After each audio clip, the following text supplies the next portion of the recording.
Dear students, I Suresh Kumar, Principal Government Senior Secondary School, am bringing to you a series of lectures of your syllabus 10 plus 2 General English. I am uploading these lectures on our school's YouTube channel GSSS Boys School Guru Har Sahai.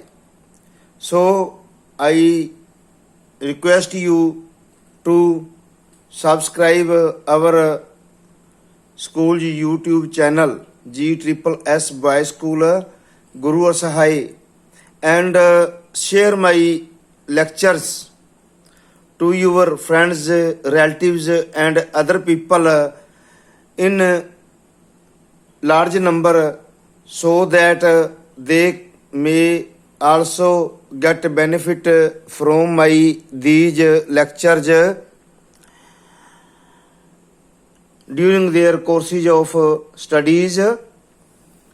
I also request you that you should stay home, stay safe, but study hard during the corona second wave, which is very intense and harmful to human beings. You should study hard as much as you can get good marks in your examinations. Now, in the syllabus of 10 plus 2 General English in prose section, we were discussing its questions given at the end. Now I am present with my 8th lecture on the chapter The March King. We shall discuss John Philip Sousa's character sketch in your syllabus. Now, first of all, look at the screen of the computer. I am showing you overview of my lecture, which is prepared and original for you in very simple language.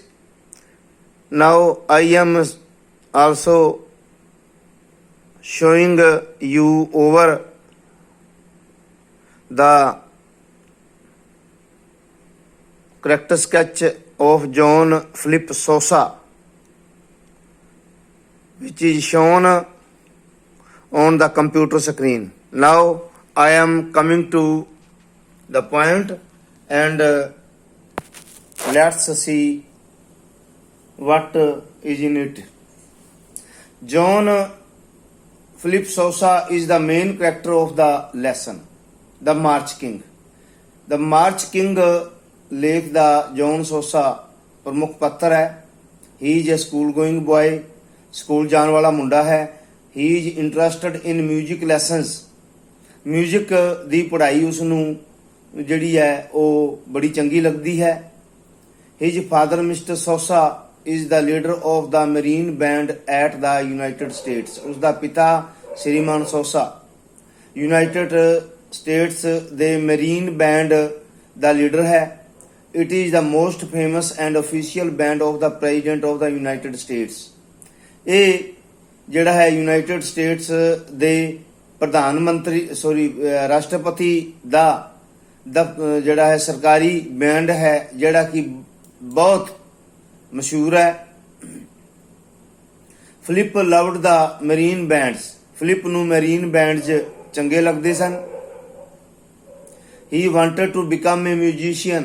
ਉਹ ਇੱਕ ਸੰਗੀਤਕਾਰ ਬਣਨਾ ਚਾਹੁੰਦਾ ਸੀ. At the age of 7 he joined a school of music. 7 ਸਾਲ ਦੀ ਉਮਰ ਦੇ ਵਿੱਚ ਉਹ ਜਿਹੜਾ ਹੈ ਸੰਗੀਤ ਦੇ ਸਕੂਲ ਵਿੱਚ ਦਾਖਲ ਹੋਇਆ. ਹੀ ਲਵਡ ਪਲੇਇੰਗ ਵਾਇਲਨ. ਉਹ ਵਾਇਲਨ ਵਜਾਣੀ ਜਿਹੜੀ ਹੈ ਉਸ ਨੂੰ ਬਹੁਤ ਜ਼ਿਆਦਾ ਪਸੰਦ ਕਰਦਾ ਸੀ. ਸੋ ਹੀ ਪਲੇਡ ਵਾਇਲਨ ਵੈਰੀ ਵੈਲ. ਇਸ ਲਈ ਉਹ ਵਾਇਲਨ ਬੜੀ ਵਧੀਆ ਵਜਾ ਲੈਂਦਾ ਸੀ। He was also fond of playing baseball, ਉਹ ਬੇਸਬਾਲ ਖੇਡਣ ਦਾ ਵੀ ਸ਼ੌਕੀਨ ਸੀ। ਹਾਂ, now we are going ahead. Philip was chosen to give performance of playing violin in a concert organized by his school। ਉਸਦੇ ਸਕੂਲ ਨੇ ਇੱਕ ਮਤਲਬ ਜਿਹੜਾ ਹੈ ਉਹ ਇਸ ਦਾ ਨਾਟਕ ਮੰਡਲੀ ਜਾਂ ਸੰਗੀਤ ਮੰਡਲੀ ਦਾ ਆਯੋਜਨ ਕੀਤਾ ਸੀ ਤੇ ਫਿਲਿਪ ਨੂੰ ਮਤਲਬ ਜਿਹੜਾ ਉੱਥੇ ਉਸ ਦੇ ਲਈ ਚੁਣਿਆ ਗਿਆ ਸੀ। He was to play solo in the evening concert, ਸ਼ਾਮ ਨੂੰ ਜਿਹੜਾ ਹੋਣ ਵਾਲੀ ਸੰਗੀਤ ਮੰਡਲੀ ਦੇ ਵਿੱਚ ਉਸਨੇ ਇਕੱਲੇ ਨੇ ਮਤਲਬ ਜਿਹੜਾ ਹੈ ਉਹ ਵਾਇਲਨ ਜਿਹੜੀ ਹੈ ਵਜਾਣੀ ਸੀ। But he had no white shirt to put on in the concert. ਇਸ ਸੰਗੀਤ ਮੰਡਲੀ ਦੇ ਵਿੱਚ ਉਸ ਦੇ ਪਾਸ ਪਹਿਨਣ ਦੇ ਲਈ ਕੋਈ ਜਿਹੜਾ ਵਾਈਟ ਸ਼ਰਟ ਜਿਹੜੀ ਸੀ, ਚਿੱਟੀ ਕਮੀਜ਼ ਨਹੀਂ ਸੀ। On the advice of his teacher, ਆਪਣੇ ਜਿਹੜਾ ਹੈ ਅਧਿਆਪਕ ਦੀ ਨਸੀਹਤ ਤੇ, he borrowed white shirt from the wife of his teacher which was too ਲੌਂਗ। ਉਸਨੇ ਜਿਹੜਾ ਹੈ ਆਪਣੇ ਅਧਿਆਪਕ ਦੀ ਪਤਨੀ ਤੋਂ ਇੱਕ ਚਿੱਟੀ ਜਿਹੜੀ ਕਮੀਜ਼ ਲੈ ਲਈ ਸੀ ਜਿਹੜੀ ਕਿ ਬਹੁਤ ਜ਼ਿਆਦਾ ਵੱਡੀ ਸੀ। ਮਿਸਿਜ ਸਪੋਟਾ set the shirt fit sized to Philip with so many pins. Shrimati ਸਪੋਟਾ ਨੇ ਜਿਹੜਾ ਸ਼ਰਟ ਦੇ ਵਿੱਚ ਬਹੁਤ ਸਾਰੀਆਂ ਪਿੰਨਾਂ ਲਗਾ ਕੇ ਉਸ ਨੂੰ ਫਲਿਪ ਦੀ ਜਿਹੜੇ ਇਹ ਸਾਈਜ਼ ਦਾ ਬਣਾ ਦਿੱਤਾ ਸੀ। ਔਨ ਹਿਸ ਟਰਨ, ਆਪਣੀ ਵਾਰੀ ਤੇ ਫਿਲਿਪ ਸਟੂਡ ਅਪ, ਫਿਲਿਪ ਖੜਾ ਹੋਇਆ। ਟੂ ਗਿਵ ਹਿਜ ਪਰਫਾਰਮੈਂਸ, ਆਪਣੀ ਪਰਫਾਰਮੈਂਸ ਦੇਣ ਦੇ ਲਈ ਖੜਾ ਹੋਇਆ। ਹੀ ਸਟਾਰਟਡ ਪਲੇਇੰਗ ਵਾਇਲਨ, ਉਸਨੇ ਵਾਇਲਨ ਵਜਾਣਾ ਸ਼ੁਰੂ ਕੀਤਾ। The big sized shirt became loose as the pins fell down from the collar and arms। Collar ਅਤੇ ਬਾਹਾਂ ਤੋਂ ਜਿਹੜੀਆਂ ਪਿੰਨਾਂ ਸਨ ਉਹ ਡਿੱਗ ਪਈਆਂ ਤੇ ਜਿਹੜੀ ਸ਼ਰਟ ਜਿਹੜੀ ਸੀ ਉਹ ਆਪਣੀ ਓਰੀਜਨਲ ਫਾਰਮ ਦੇ ਵਿੱਚ ਆ ਕੇ ਜਿਹੜੀ ਬਹੁਤ ਵੱਡੀ ਹੋ ਗਈ ਸੀ। ਹੀ ਟੋਟਲੀ ਲੋਸਟ ਇਨ ਦਾ ਸ਼ਰਟ, ਉਹ ਤਕਰੀਬਨ ਜਿਹੜਾ ਹੈ ਉਸ ਸ਼ਰਟ ਦੇ ਵਿੱਚ, ਕਮੀਜ਼ ਦੇ ਵਿੱਚ ਗਵਾਚ ਗਿਆ ਸੀ। ਐਂਡ ਫੋਰਗੋਟ ਵਟ ਹੀ ਵਾਜ ਪਲੇਇੰਗ, ਤੇ ਉਹ ਭੁੱਲ ਗਿਆ ਸੀ ਕਿ ਉਹ ਕੀ ਵਜਾ ਰਿਹਾ ਸੀ। He became a laughing stock of the audience, ਉਹ ਜਿਹੜਾ ਹੈ ਲੋਕਾਂ ਦੀ ਭੀੜ ਦਾ ਮਜ਼ਾਕ ਦਾ ਪਾਤਰ ਬਣ ਗਿਆ ਸੀ। He ran away from the stage and started weeping in a corner, ਉਹ ਸਟੇਜ ਤੋਂ ਦੌੜ ਗਿਆ ਅਤੇ ਕੋਨੇ ਦੇ ਵਿੱਚ ਜਾ ਕੇ ਰੋਣ ਲੱਗਾ। His teacher scolded him for making a mess of the performance, ਉਸਦੇ ਅਧਿਆਪਕ ਨੇ ਮਤਲਬ ਜਿਹੜਾ ਹੈ ਉਹ ਪ੍ਰੋਗਰਾਮ ਨੂੰ ਖਰਾਬ ਕਰਨ ਦੇ ਲਈ ਉਸ ਨੂੰ ਡਾਂਟਿਆ। ਹੀ ਵਾਜ ਏ ਮੈਨ ਆਫ ਸੈਂਸਿਟਿਵ ਫੀਲਿੰਗਸ, ਉਹ ਬੜੀਆਂ ਸੂਖਮ ਭਾਵਨਾਵਾਂ ਵਾਲਾ ਜਿਹੜਾ ਹੈ ਉਹ ਵਿਅਕਤੀ, ਮੁੰਡਾ ਸੀ। ਮੈਨ ਨਾਲੋਂ ਜਿਹੜਾ ਹੈ ਮੁੰਡਾ ਜ਼ਿਆਦਾ ਠੀਕ ਰਹੇਗਾ ਇੱਥੇ, ਇਸ ਕਰਕੇ ਮੈਂ ਬॉय ਕਰ ਰਿਹਾ। So he decided to give up music lessons, ਉਸਨੇ ਅੱਛਾ ਅੱਗੇ feeling, he felt insulted, he felt insulted, उसने बेइज्जती महसूस की थी। So he decided to give up music lessons and wanted to die। ਇਸ ਕਰਕੇ ਜਿਹੜਾ ਹੈ ਉਹ ਆਪਣਾ ਮਤਲਬ ਜਿਹੜੀ ਸੀ ਉਹ ਸੰਗੀਤ ਦੀ ਪੜ੍ਹਾਈ ਨੂੰ ਛੱਡਣਾ ਚਾਹੁੰਦਾ ਸੀ ਤੇ ਮਰ ਜਾਣਾ ਚਾਹੁੰਦਾ ਸੀ। ਅਕੋਰਡਿੰਗ ਟੂ ਹਿਜ ਵਿਸ਼ੇਜ, ਉਸ ਦੀ ਇੱਛਾ ਮੁਤਾਬਕ ਹਿਜ ਫਾਦਰ ਵਾਜ, his father, he according to his wishes, he was, his father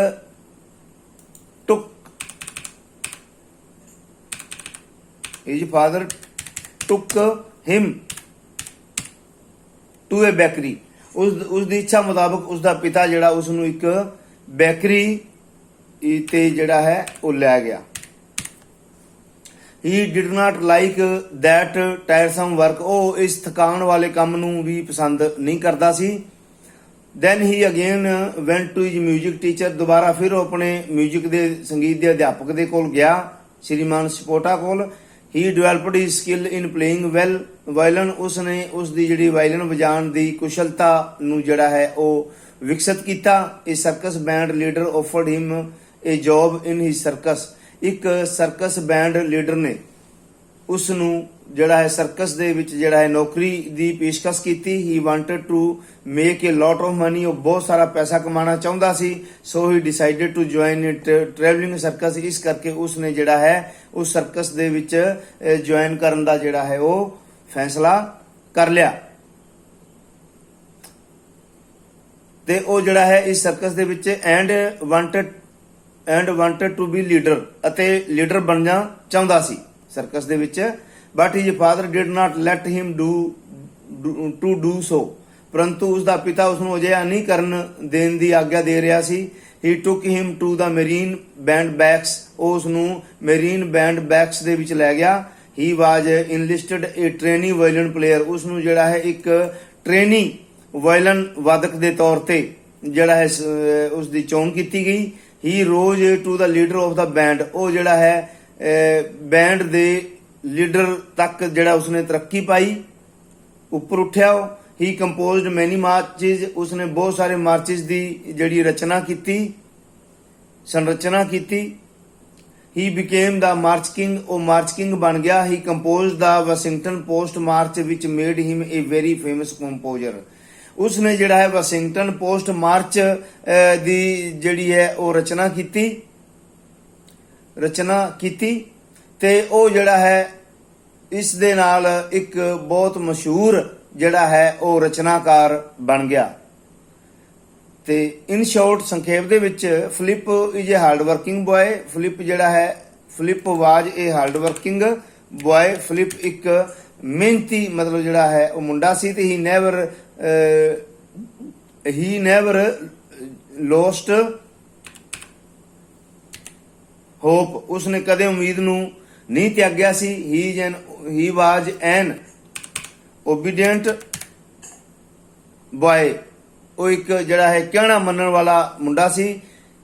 ਤੇ he was very ambitious, he loved music and baseball, ਉਹ ਬੜਾ ਜਿਹੜਾ ਸੀ ਉਹ ਤੀਬਰ ਜਿਹੜਾ ਹੈ ਇੱਛਾ ਵਾਲਾ ਵਿਅਕਤੀ ਸੀ। ਤੇ he loved music and baseball, ਉਹ ਮਿਊਜ਼ਿਕ, ਸੰਗੀਤ ਅਤੇ ਬੇਸਬਾਲ ਨੂੰ ਪਿਆਰ ਕਰਦਾ ਸੀ।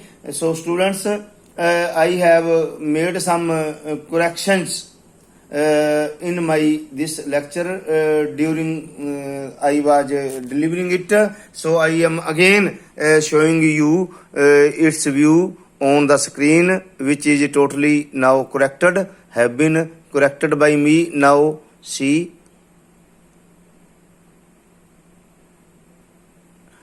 thank you, have a nice day. Okay.